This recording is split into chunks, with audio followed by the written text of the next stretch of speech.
gênio, é só uma pena que a família Xiao não tinha reconhecido. Enquanto isso, o chefe da família Xiao tá se tremendo. Ele sabe que aquele maldito moleque fortaleceu o corpo, porém humanos tinham limites. Porém, o próximo oponente não era alguém que dava pra vencer só com um corpo forte. A sexta luta do terceiro round foi o Zuiji contra um garoto chamado Aikin. O cara elogiou o Zuiji, porém perguntou se o corpo dele resistiria às chamas roxas. O velho tava sorrindo, já que cultivadores de fogo são a fraqueza dos cultivadores de corpo. Nosso garoto se lembra que uma vez ele deu uma bicuda num rapaz chamado Aikin. O senhor Jun diz que nosso garoto tá com outro brinquedinho e fala que ele realmente é uma criança. Nosso garoto, porém, responde que não era brinquedo não, ele tinha acabado de receber aquele bebê. Era literalmente uma mira 8x que ajudava a ver os alvos e obviamente poderia ser equipada em rifles de precisão e até sniper. O cara diz que hoje ele ia matar o tal gênio. Manda um ataque falando pra ele se transformar em cinzas. Porém o Zuiji fica parado e dá um soco na bola em chamas. O outro cara fica assustado, como é possível mandar o poder assim? O Zuiji fala que o Jun falou uns negócios que ele não entende sobre força suficiente de gerar uma pressão em um vácuo. Ele não entendeu nada disso, além do fato de que seria invencível. O cara fala que algo assim é impossível, mas diz que tudo bem, e avisa pra ele tentar se defender daquilo então. O Zuiji se prepara e manda uma barragem de socos no ar. Rapaz, o poder do cara foi destruído antes de ser arremessado. O Zuiji diz que arrebentou ele quando tinha poder, ele tava fazendo mal pras pessoas. E hoje, nesse ano, mesmo sem poder algum, ele vai apanhar de novo. Nosso garoto tá até com dó dos inimigos, falando que é uma luta muito dolorosa e cruel. Ele já sabe que o Zuiji vai vencer isso, e julgando a performance da Qianqian nos primeiros rounds, ele tem certeza que a danada já virou uma aprendiz e artista marcial, porque nem mesmo saiu do lugar. Como é que ele, o líder da seita, consegue ser mais fraco que os próprios discípulos? Quanto maior ficava essa diferença, mais pressionado ele se sentia.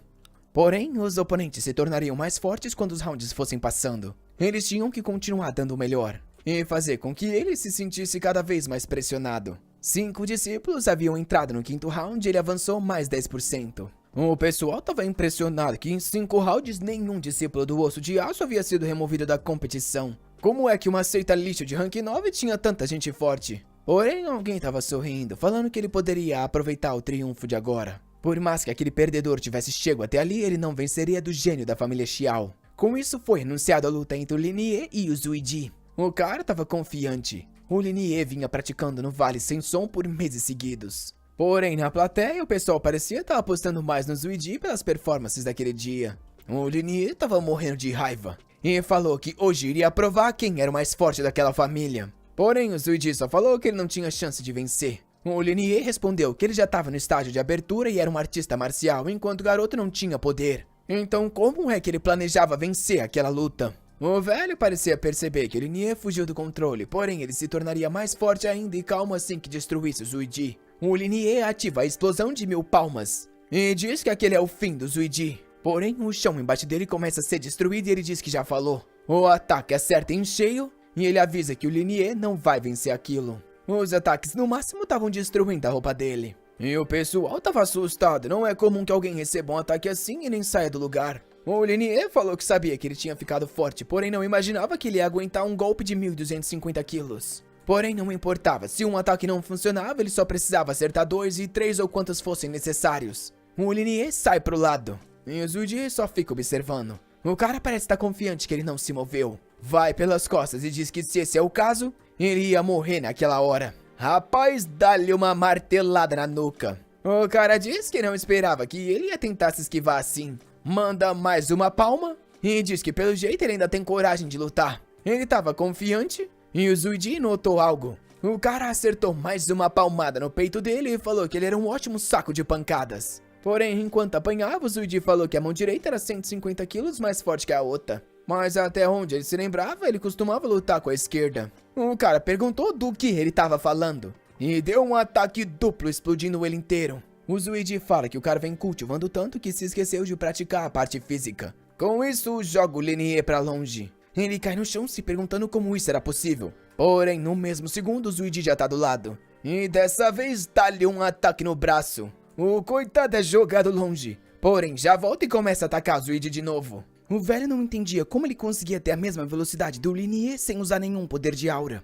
E com isso ele acerta mais um soco na costela do coitado. Rapaz, foi voando pela arena igual um trouxa. se levanta se tremendo e diz que o Zuidi é um perdedor. Ele tinha perdido toda a cultivação, então a vida dele já estava arruinada e ele tinha sido expulso da família. Então como que ele não conseguia vencer ele? E por que ele ainda era o gênio invencível? Ele bate no chão admitindo que perdeu. E o Zuidi pergunta pro ancião se aquele é o garoto que ele vem treinando tanto. Na hora o velho se levanta e pergunta se ele tá procurando a morte. Rapaz, mas quase que tomou uma balinha na cabeça. O Jun assopra e pergunta se alguém deu autorização pra ele tá se levantando. Avisa que é bom ele se sentar, senão a próxima é na cabeça. Com isso, as lutas voltam a acontecer. Era o Qin Yang contra um cara de roupa amarela, que tomou uma cotovelada e já tava acabado. Aquela já era a luta dos 8 finalistas e o Qin Yang chegou com tranquilidade. O Lu pergunta pro Jun como o garoto que tava na 10ª abertura já tava tão forte assim em 2 meses.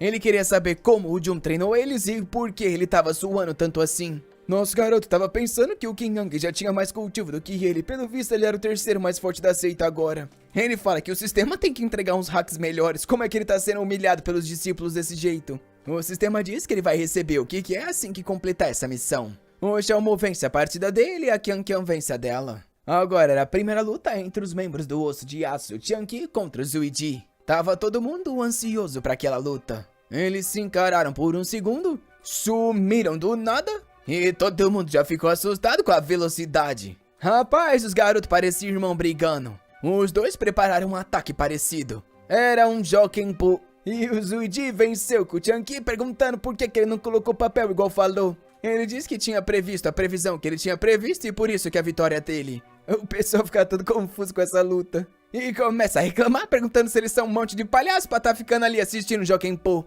Enquanto Jun diz que já tinha percebido que eles estavam fingindo há muito tempo. Pelo visto eles vão ter que apanhar pra aprender a mentir. Desse round, 4 discípulos avançaram. Ele completa mais 10% da missão e ganha mais 20 de contribuição. Ele tá todo animado, considerando tudo já tá com mais 300 pontos. O sistema avisa que a tarefa estava sendo completada com muito valor extra e por isso ele receberia coisas a mais. Ele começa a ganhar um monte de experiência. E do nada começa a exalar uma aura no meio da arena. O menino recebeu tanto poder que fica até sem ar. Ele fala pro sistema que não acredita que foi entregue tanto poder assim. E o sistema o parabeniza, dizendo que agora ele é um artista marcial de nível 5. O Lu pergunta se ele gosta tanto assim dos discípulos que até se fortalece quando vê eles vencer. Com isso, o cara no meio da arena quer saber: realmente os 4 iam tirar Jokenpo pra ver quem ia ser o vencedor? O Xiaomo fala que isso seria muito sem graça. Eles tinham uma decisão muito melhor. Todo mundo se prepara pro ataque. Cada um é jogado por um canto. A Qian Qian é a primeira a sair. E fala que por causa disso ela fica em número 4. O Qin Yang diz que foi o 3º e por isso fica em 3º. O Xiaomo diz que pra ele é o mesmo, então o campeão já estava decidido. O Zuidi era o único que não sabia o que estava acontecendo. Mas fica emocionado e agradece. O pessoal da plateia, por outro lado, tá com ódio desses malucos que estão zoando da cara dele. Enquanto nosso garoto parabeniza todo mundo e diz que a Dudu vai preparar um jantar de celebração. Na volta ele tava todo animado, a seita tinha levado 10 pedras e cada uma delas variam 10.000 moedas de prata.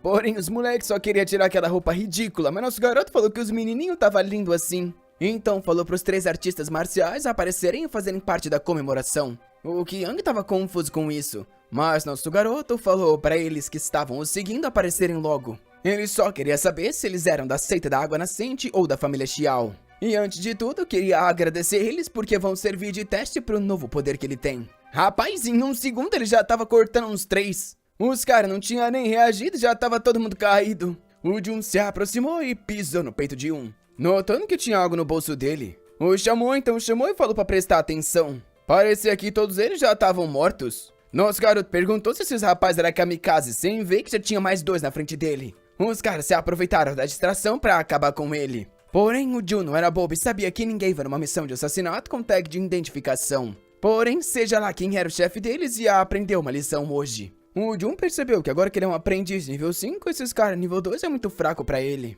Claramente, o sistema sempre quer que ele vença os fortes. E essas 2 seitas que estão caçando ele não perdem por esperar. Um trovão cai em cima de uma árvore. O garoto tá lá fritando. Acorda dando risada igual um psicopata. Eu acho que esse menino tá louco, que ele pergunta quem é que tá cortando árvore durante a tempestade. Ah, tá explicado, esse rapaz havia morrido e um cara reencarnou no corpo dele. Pelo visto, ele havia sido selado por milhões de anos e agora ele vai voltar e recuperar a cultivação dele. De repente, ele sente uma dor de cabeça e começa a recuperar as memórias. Parece que uma certa mulher ascendeu aos céus e se tornou a base da fé dos mortais. E ele era conhecido como Lord Ye, um dos top 10 artistas marciais. De repente, para de chover. E ele começa a se perguntar se até os céus o respeitam. Ele anuncia para os céus que ele e Ye Xingchen iria destruir a grande imperatriz. Porém, nessa hora tem algo se aproximando. Enquanto ele grita que vai usar a técnica do grande mistério de Sutra para dominar esse mundo. No meio das palavras, ele toma uma bolada na cara.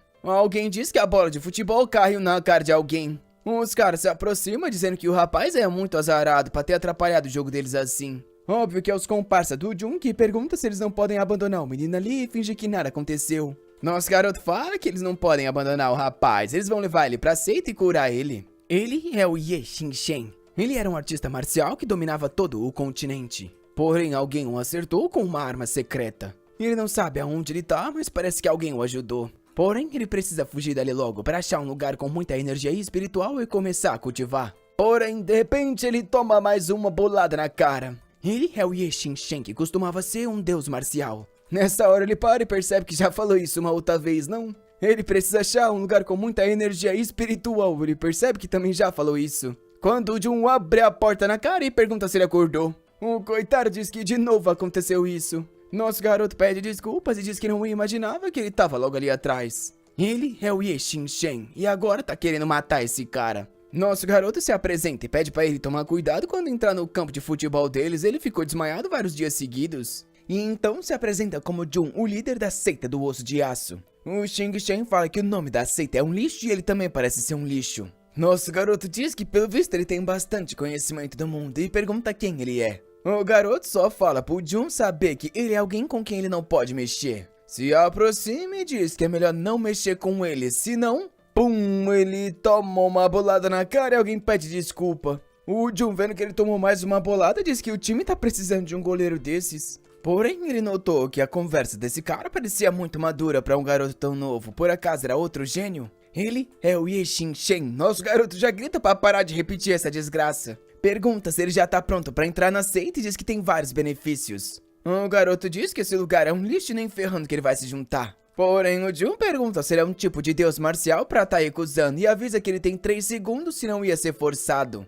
O Xingchen questiona se ele tá sendo ameaçado e avisa que isso é algo que ninguém vai fazer. Mas na verdade ele pensou bem e ele vai entrar. Essa seita parece muito boa e o nome é maneiro. O Jun pergunta se ele realmente tá disposto a entrar por vontade própria. Ele tá parado na cadeira prestes a tomar uma bolada, dizendo que faz de tudo pela seita do osso de aço. O pessoal tá desolado que ele desistiu tão fácil e ele pede pra ir embora. Porém, ele jura que quando recuperar a maestria do Sutra, ele vai voltar aqui e matar esse Jun. Nosso garoto bate o carimbo e diz que agora ele é o 102º discípulo. Entrega a técnica inicial de cultivação e fala pra ele não mostrar aquilo pra ninguém. Naquela noite, o garoto jogou a técnica no chão. Pra ele, o ensinamento de uma seita de nível 9 era um lixo. Porém, a curiosidade fez ele querer dar uma olhadinha só pra ele não ficar com a dúvida. Ele começou a ler e ficou assustado. Por que aquela seita tinha uma técnica de fortalecimento do corpo de nível Deus? Porém, mais uma vez ele toma uma bolada e alguém manda ele calar a boca que amanhã tem treino.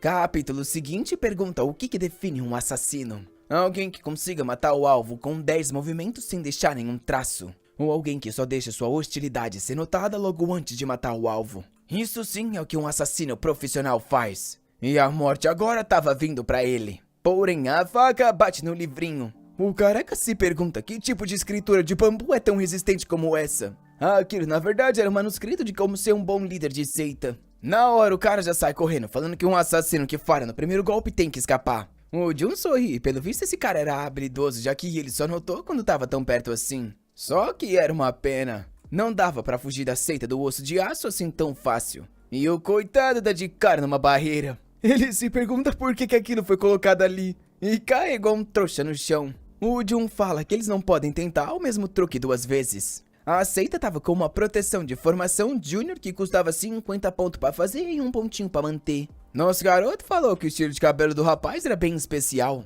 E pergunta se por acaso ele é o Hitman, o assassino 47. O cara fala que nunca imaginou que o codinome dele seria revelado. Pelo visto ele tinha informações da Torre do Chuvisco. O Jun fica confuso com esse negócio de Torre do Chuvisco. E então revela que é a primeira vez que ouviu esse nome. O careca questiona como que ele sabia do apelido e nosso rapaz diz que só chutou. O cara diz que pelo visto o líder é um gênio que conseguiu extrair informações dele que é um artista de nível 4. Porém o Jun tá mais curioso porque os caras contratou alguém tão profissional. E diz que alguém tão bom assim deve custar pelo menos umas 5.000 moedas. O cara responde que seria muito pouco, tem que ser no mínimo 10.000. Aí nosso garoto muda de expressão. Pega ele pelas cartas e diz que alguém tão falante como ele não serve pra esse trabalho e ia aprender na dungeon. O cara se pergunta se tudo isso era uma armadilha pra esse profissional. A cena muda pra seita da água nascente. Um cara tá fazendo umas roscas direta perguntando por que é tão difícil matar aquele cara. O velho diz pra parar de subestimar esse Jun, até porque ele já matou 2 deles, porém dessa vez foi um cara profissional da Torre do Chuvisco.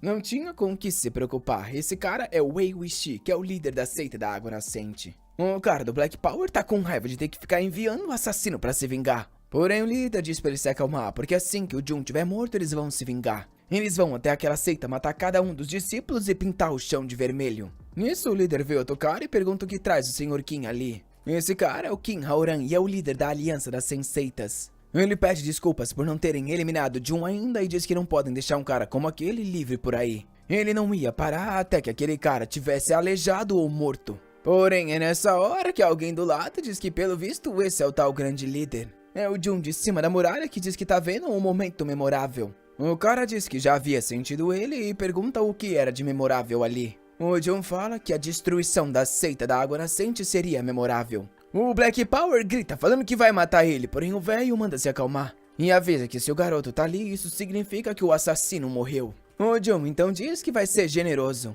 A placa da seita dele seria utilizada como tampa do caixão.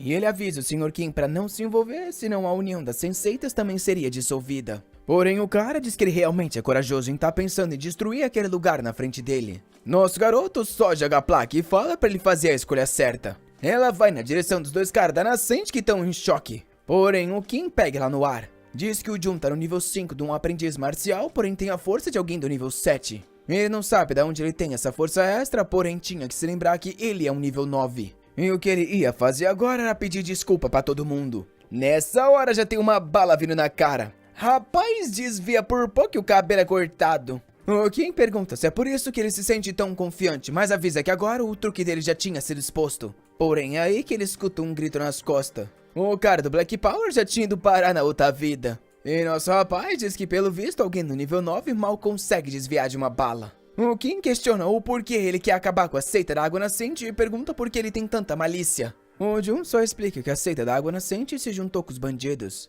Tentaram matar ele inúmeras vezes e até contrataram um assassino da Torre do Chuvisco. Se fosse assim, depois dele matar todo mundo ali, eles podiam pedir pelo perdão. O velho avisa que vai mandar discípulos da Torre Sagrada para acabar com todo mundo daquela seita do Osso de Aço. Ele podia morrer, mas ia ficar esperando o Jun e todos os discípulos dele no inferno. Porém, nosso garoto só fala que a regra básica da seita do Osso de Aço é matar quem os ofende. E o velho ia ficar esperando bastante tempo no inferno. O Qin começa a ativar o poder no braço e diz pra ele não fazer aquilo. Porém, o Jun só pula com a ponta da lâmina. O Qin tenta bloquear com a mão e nosso garoto diz que o rapaz é muito idiota por fazer algo assim com a do sistema. Rapaz, corta a mão e mata o velho nas costas. O Qin não consegue acreditar que a arte marcial não parou aquela lâmina. E nosso garoto manda a cabeça voando. Avisa que a seita da água nascente e a seita do osso de aço agora estão fora da união das senseitas. Pessoas idiotas como eles não mereciam ser aliado do osso de aço. A cena já muda pro Qin falando com o Lord Xie da cidade que ele não podia perdoar um vilão como aquele. Porém, o Xie diz que puniria o garoto se ele tivesse errado. Porém, ele só tinha matado as pessoas ruins daquela seita e deixado os discípulos se dissiparem. O cara ia reclamar falando que aquela seita tinha sido destruída. Porém, o Xie grita falando que esses malditos haviam se aliado com os bandidos. Além de terem a ousadia de chamar um assassino da Torre do Chuvisco. Ele sabe que o Sr. Qin gostava da seita da água nascente. Porém, ele não podia se esquecer de quem realmente mandava na cidade de Qingyang. Se algo assim acontecesse de novo, que não o culpassem pelo que ele faria. A cena muda pra seita onde tem um macaco dançando. Tá rolando uma música falando pra todo mundo dançar e jogar o corpo no chão. Por alguma razão, tá todos os discípulos literalmente dançando. Nosso garoto percebe que chegou mais um item vergonhoso do sistema. Aquele speaker modificado fazia todo mundo em uma área de 100 metros começar a dançar. Por mais que fosse idiota, nosso garoto pensou que seria uma boa pra usar no momento certo. Só seria hilário o inimigo no meio da luta começar a dançar do nada. Ele dá um tapa na própria cara e o Shen Shen tem certeza que tá vendo um maluco. O que ele queria saber é como ele, que era um deus marcial, tá sendo dominado por algum tipo de técnica de dança. Um tempo depois, o exercício da manhã tava acabado. E o coitado tava desolado daquele lugar. Ele só queria fugir, já que não tinha mais nenhuma dignidade. Porém, alguém se aproximou, chamou pelo Shen Shen e disse que queria conversar com ele. O coitado já sabia que aí vinha. Andando pela seita, Jun disse que pelos olhos sabia que ele já tinha vivido bastante. Ele invejava homens livres como ele, já que viver como uma pessoa maravilhosa é tudo do que a vida dele se tratava. Ele tinha certeza que o Shen Shen estava pensando em fugir desse lugar, e que provavelmente não conseguia estar entendendo direito a seita do osso de aço. Tinha as máquinas de bodybuilding que o fortalecia e as danças da manhã, por mais que idiotas, realmente o recuperavam. E ir embora daquele lugar faria ele perder recursos de cultivo além da imaginação. E com certeza seria difícil para ele se vingar. Na hora, nosso garoto sabe que acertou o motivo. E o Jun diz que não sabe a história dele, porém se ele cultivasse no osso de aço, não teria nenhum limite no caminho para ele se tornar mais forte. O garoto pergunta se ele realmente o ajudaria a se tornar novamente um deus marcial. Nosso rapaz diz que um deus marcial é só o começo, ele ajudaria